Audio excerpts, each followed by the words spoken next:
On this episode of Common X with Jared and Ian. So much for becoming a live podcast, dude. Never making mistakes. Well, when the FBI shows up and tells you can't put any of it on the internet, then you'll know it was all okay. Military-industrial complex. They're sought or unsought by the military-industrial complex. Didn't really talk about this, and Jared can probably attest to this, but I didn't really talk about what I did until about 15 years ago when I got cancer.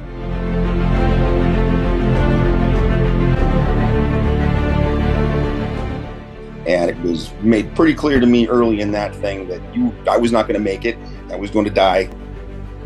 I mean, we came very, very close to eating a bullet there. And compelled to create a permanent armaments industry of vast proportions. So much money to be made there that it defies explanation. He comes in and says, hey, we're going to go fly SAR. And so they all leave, the major stays behind, and he goes, okay, so the next time you deploy with your unit and go down range, because you're going to get different orders.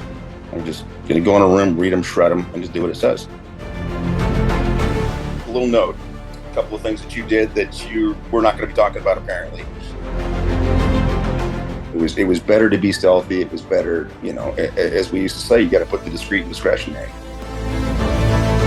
First started at DLI and was first getting the security clearance. He said, listen, if you do your job perfectly, there'll be no war, and the world will never even know that you were there. Just seeing what we're charging taxpayers for these guys to do, they've got their version of capitalism, which is... She just said 3 or 4 of us are going to die out there, or at least get shot. Run very tightly by their government. They decide what the money is worth, what things cost, who gets to run what, where, when, and why. 535 people between the Congress and the Senate. There's 330 million Americans. We have an economy that runs something like $17 trillion a year, and 535 people are supposed to be representative of the country.